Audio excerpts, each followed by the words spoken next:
Now, a new small survey for the cancer charity Maggies suggests that 40% of people in the UK with the disease have used annual leave for their appointments rather than telling their employer. So what is behind the reluctance and what are your rights? Here to tell us more, Kerry Craig, Centre Head of Maggies in Glasgow. Morning, Kerry.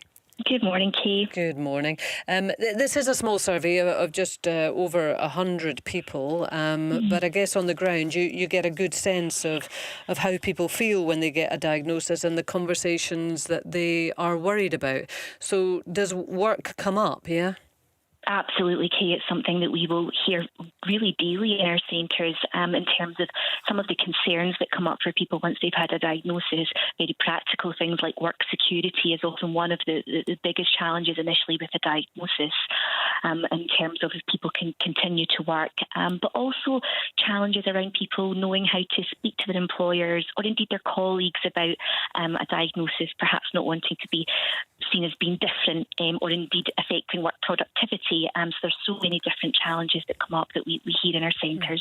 So this response that many people have used annual leave for their appointments rather than telling their employer, what does that come from, do you think?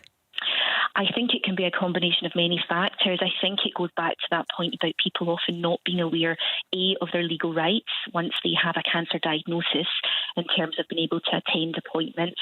But I think one of the things a lot in the centres from our centre visitors is that often they're very fearful about the language used around a cancer diagnosis. They might not know how to explain what treatment may look like when actually they perhaps don't know them themselves.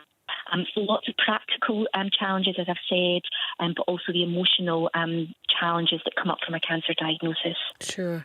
Well, we're also joined this morning by self-employed trainer Ian Freck, and Ian was diagnosed with esophageal cancer in 2022. Morning to you, Ian. Good morning to you, Kate. Good morning. And also Rupa Mukha, solicitor and employment lawyer. Hi, Rupa. Morning, Kaye. Good morning.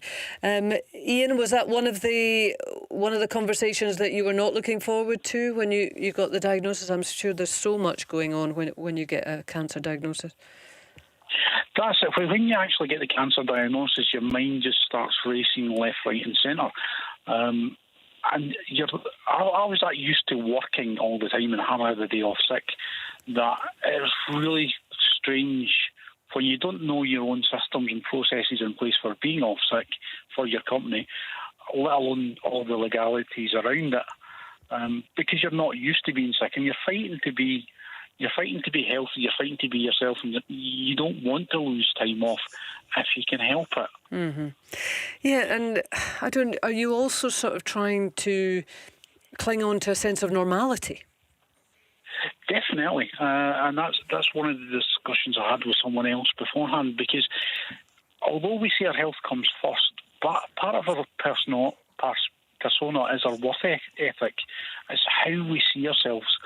And some of the people I spend more time at work than I would at home. So you want that normality there. You want to be able to think that you can still do what you used to do. You don't want to lose that self-belief in yourself, and you don't want to lose the ability to do anything. Mm-hmm. And I suppose there may be, well, at least two conversations to have, but the conversation with your boss or whoever, your HR department, or whoever works in your place of work about what are your rights and what time can you take off, if you need to take time off, etc., all of that. And then there's the kind of social conversation with colleagues, as you say, that you spend an awful lot of time with. How did you manage the two of those? What responses did you get? Well, I'm fair. I've worked with them for 15 years, so I have a really good working relationship with my immediate supervisors. And they were really supportive, and they were really good, to be fair to them. And that was the logistics of, if you need time off, just take time off. Mm-hmm. If you need this, do this.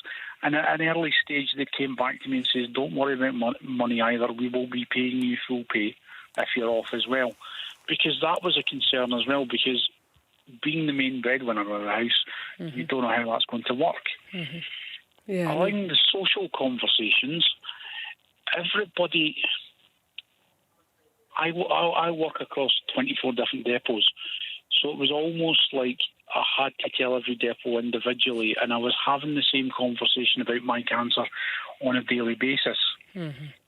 Now, these conversations were very sympathetic, and they were very, they were good conversations in the fact that people were wanting to help but didn't know what to say and didn't know what to feel and didn't know what to think.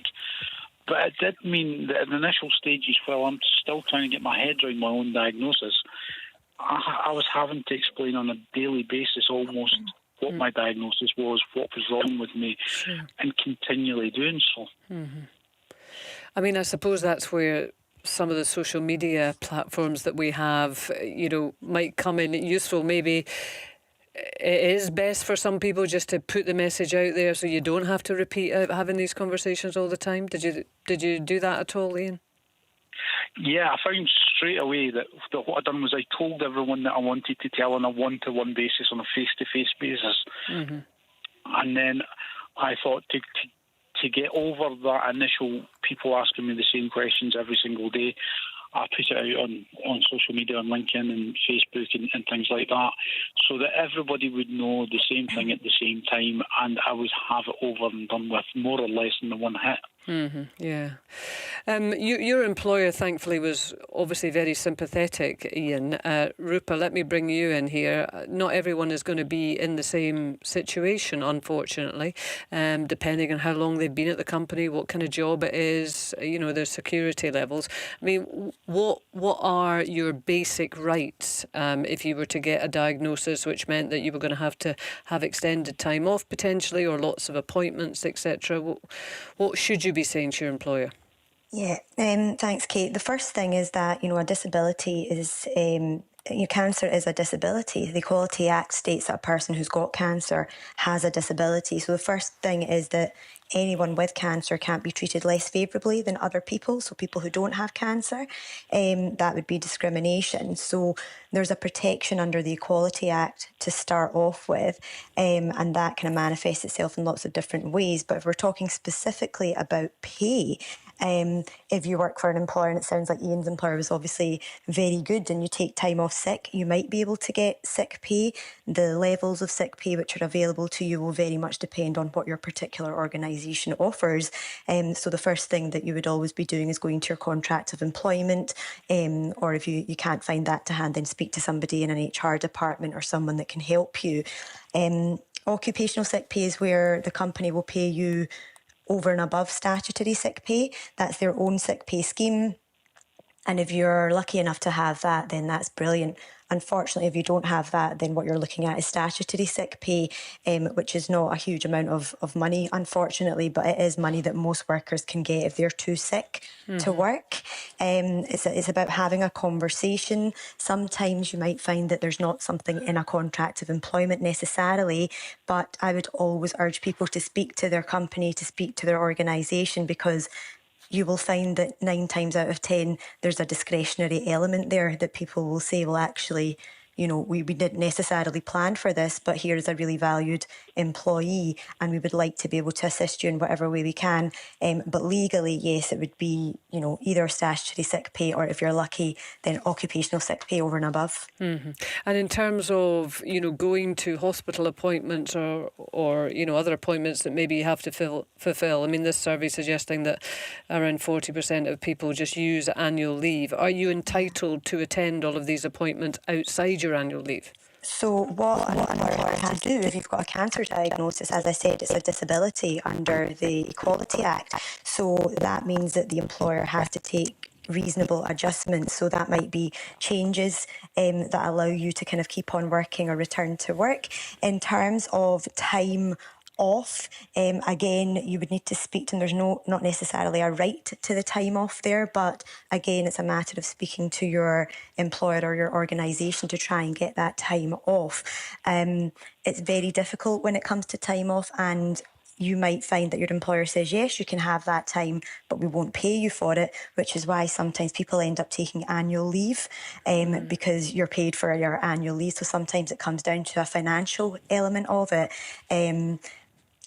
annual leave is meant to be for rest and recuperation. So arguably, you shouldn't really be taking annual leave when you are sick. When you are sick, you should be on sick leave. But I can absolutely understand, and people do it, that they take it because financially it makes more sense for them because they continue to get paid. Yeah.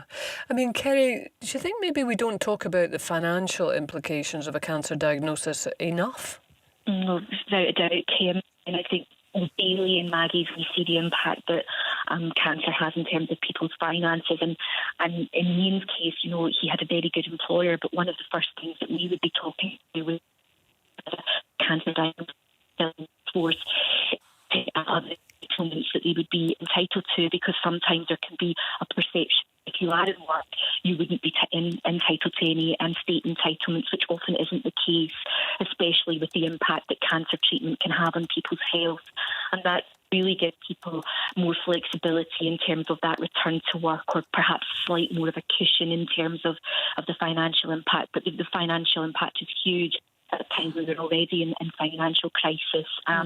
So our expert benefits advisors and Maggies are helping people to make sure that they are maximising their income, whether in working age or not working.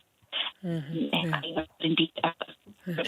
Kerry, unfortunately, we're just losing your line there. Kerry Craig, Centre Head of Maggies in Glasgow. Just a final word with you, Ian. How are you? You well? Are you working? I'm well. I'm now self-employed as a trainer. I had an operation last year that removed the cancer completely, and I'm back in the workforce being productive, which is really, really good. All right. Well, delighted to hear that. Thanks for joining us this morning. That's Ian Freck there. Thanks also to Rupa Mukha, who is a solicitor and employment lawyer. This winter,